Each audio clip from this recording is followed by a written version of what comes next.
I'm passionate about mentoring women and empowering women entrepreneurs.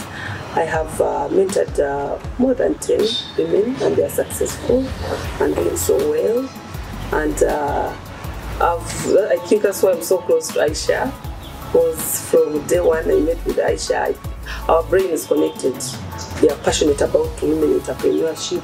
We are passionate about skilling, and it's fulfilling.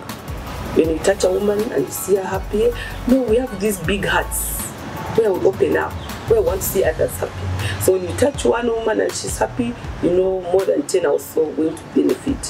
So me and Aisha have worked closely with iProfile. They have supported me in ideas, in everything.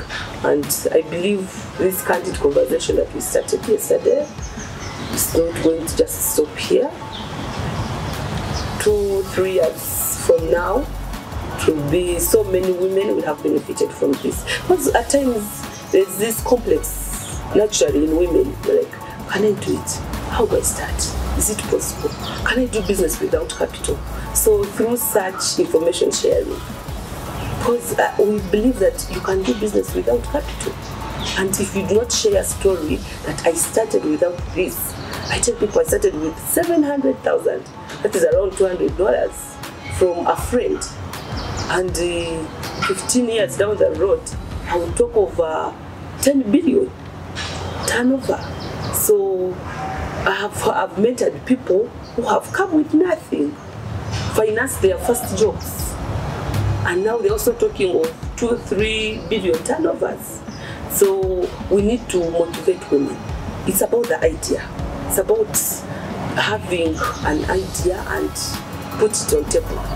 Then we support them, which I'm very sure as women who are so close, and through iProfile, Aisha is so unique. Keep telling her, woman, you're carrying more than you can manage. But God will give her the grace to push on, and that lives. We are ready, and we are going to support women. We have supported them, and I'm happy that with government, we have a government that has programs that support women.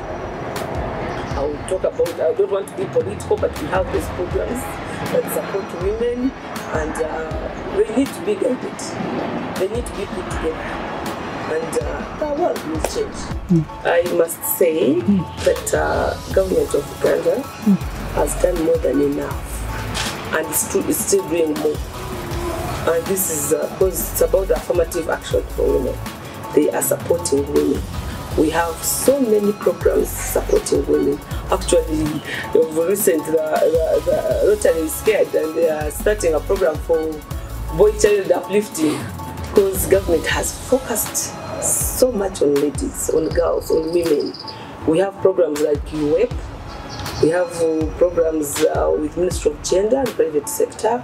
We have our president has actually set even a precedence where you see right off from the top 5. The top 5 are all women, and this shows that yes, we can. It's motivating. It's motivating. So government has done more than enough. It has put projects, has put programs that are supporting women. It has put funds. You go to UDB, you find women empowerment funds. You go to microfinance, you find women empowerment funds. You go to banks, they are with special products for women. You go to even the smallest circles in the villages, they have money for women.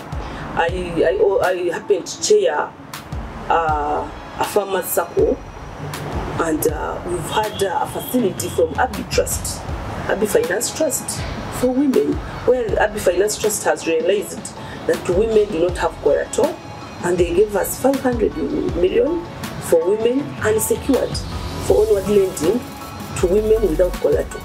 So there is enough for women to start on.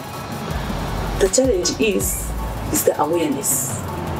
Challenge is awareness. Challenge is that shrewdness to follow it up. And when it comes to registration, women want to start small and get contented there. Not everyone is so shrewd that they want to really carry on. They get threatened at times. Women get threatened. They say when you get successful, your husband's going to leave you. So they want to manage and keep in there. But those who are ready, I think we have what is enough. We are protected by the government and its programs. We can be supported, we can access the finances, and we can do better. It's very hectic because while you're making money, you don't want to lose your only kids. So time has to reach.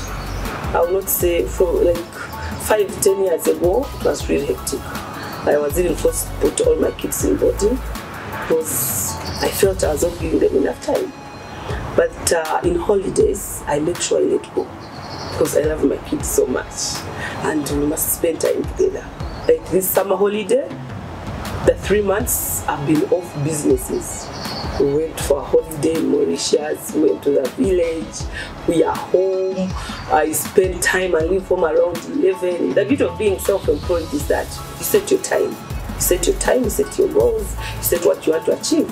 So when you know it is holiday time, then you have to delegate. You have to delegate, especially. It's not about having systems working now. When business grows, you must set systems. As you grow in business, you're no longer running around looking for business. Business looks for you. I've reached at a level where business looks for me. I don't have to run looking for it because I've made a brand name. People want to work with me because they know she will deliver. This company will deliver. They need my services. I need their money. I need to give them services. So as you grow in business, you must build systems. You must build systems and you must learn to make sure train your staff. Let them own the business. Let them own some decisions. Let them make decisions that you're also going to own. So I've reached a level where I feel I have built systems. I've built a brand. Some business will look for us. We still have to look for more. Yes, you don't just chill, but I can be off for a month and all is well. So when my kids are in holiday, I spend the quality time with them. We travel, we play together, we move around, but I'm also teaching them to manage the business because one is 17 and 14. So I'm teaching them to run the business. Once in a while, I have to work with them. They have to know. I go with them to the hotel and they have to go throughout all departments. So that they know they have to own it. I've told you, I'm doing what I'm doing because of my father involved me in his shop when I was young. So I keep telling them, I did this when I was young. You have to do this, you have to manage, you have to know. So it is, you have to distribute your time and you have to know what you want. I'm one person who doesn't believe in bossism. So when I'm recruiting, I'm always very sensitive. And I must admit that the current generation, I would say the current generation is hard to manage because they want shortcuts. The current generation wants shortcuts. If the MD is driving a Land Cruiser, they also want to drive a Land Cruiser the next day. They do not know I have moved and worked for 15 years. I have sacrificed and I'm just driving a Land Cruiser now. But someone leaves university, comes to, for instance, Hotel Lavella, working as a waiter, and immediately also wants to drive what? A Land Cruiser. You're like, man. So they want shortcuts. I must admit, the current generation does not want to work. I do not know what is happening, and me being an employer is hectic. But one approach I've used is that when I'm recruiting, whoever I've recruited, I've made them my friends. I get so close to them, I get down. I'm humble with them.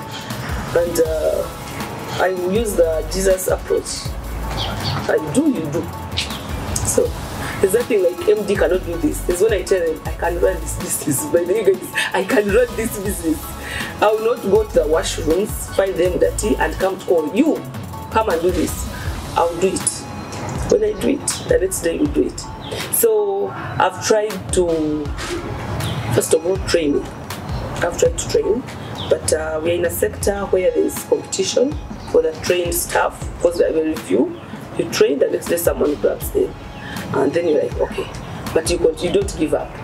But above all, I make them own and love their business. I keep telling them it's through talking. We have meetings where it is where I have interfaces. There's that session of MD with everyone, and I tell them, feel free. This is to improve you, to improve the business, and once the business is better, you're better. When we talk, what are the challenges? What can we do better? Where do you want to see yourself in the next 5 years? So I'm always, they call me our gorgeous MD, because I'm always encouraging them. I'm always sharing my experiences with them. I'm always encouraging them, telling them, you can, but be patient. You need to do this. You need to work. It's not about, you need to multitask. I keep teaching them, you must learn to multitask. Because not everyone starts as a manager. You have to start as a waiter, go through departments, finally be a manager. And when you're given an opportunity, offer your best. So that everyone can see you. Be that one employee who will call MD and say, I'm leaving, and I'm like, what happened? Can we meet? For instance, I have one security man at the gate. If they told me I'm leaving today, I would drive immediately and call him to my office. I'm like, tell me, what is it? What is it? Because he has offered that. He has earned that. But don't be that worker who will say, I want to leave. It is okay. So I've always encouraged them, be that person who will say, I want to leave. And the MD gets out of her comfort zone and says, what is it? Can we talk? So I have mentored them. I have talked to them. But it remains a challenge. When I just started business, I was so attached to them that even chasing any worker would stress me the whole night. Sometimes I had to go away with my check for being a drunkard, and I cried in a meeting. I was so attached to him. I'm like, no. So with time, I told him, I'm not going to be attached to you. So I have learned that as soon as you're into this service industry, you must learn higher and higher anytime, until you build the right team. I believe in retention, so we come up with different projects towards retention. Like we've started a circle for workers where I put 10 million for them, and they're also saving, because that's for retention purposes and improving their livelihoods. Then we come up with different projects for them, and we want to make sure they are better all the time. My other company, I encourage them to start companies, and all of them own companies. No one leaves my company not going to run their own businesses. I'll tell you, my first manager, her company now is like 5 billion turnover. My first manager, I even go to her, like, first give me 100 million, she'll give it to me. My second manager, who is currently still my general manager, runs a company which is like 1 billion turnover. That is my manager. He has workers. And the other people are also running for him. Because I'm employing young guys from university. So when you come, like, this is what you started with, you must know it. And you must do it. So the only way you can do it is own a business. I don't fear competition. It is okay. I will support you financially. I will save your companies. And by the time they leave, they are all doing well. So through such, people feel like, yeah, this is our own thing. They own it. I no longer need to be part of my first company now. The team I have built is contented. They are running their companies alongside my company, and we have no competition. All is well. So that one is sorted. You don't have to be selfish. Find supporters so stressed. So don't steal me. So don't do this. This one is stealing already from me. They don't steal my clients. No. I've built that clientele that is mine. And I cannot do everything in every ministry. So I have promoted them, I've made them better, and they feel indebted to run my companies, to own them and offer the best. I'm doing it with a hotel, but it's a process because there are quite many, and most of them are really not so educated. But with time, we'll also achieve it. I would ask women that if you intend to do business, first of all, have an idea and start. Start small. Associate with people in the same business. And with business, it's not a copy and paste. You will not say Adrine has made it in printing, I can make it. No. You will go there and fail to make it. So business is not a copy and paste, and is an alone journey. It's a journey you walk alone. If you want to do copy and paste with no amendments, you crash. Yes, you can get ideas, but do something you're passionate about. Be consistent. You do this, the next day you're in this, you're taking on this, then you'll crash. So you must be consistent in whatever you're doing and take it up to the end. If you have to diversify, know that this is now set and you're ready to diversify, and it will feed in the same business. I've moved from supply to supply chain to hotel, but it's a business that really connects. If I have dealt with procurement officers in supply, they're the same procurement officers who will give me conferences, who will give me accommodation. So I'm in the same line of business and I'm consistent. So I would ask everyone out there who wants to do business, or is doing business and wants to grow, that work towards both. Be consistent, sacrifice as much, save. You must save. Have high level of integrity.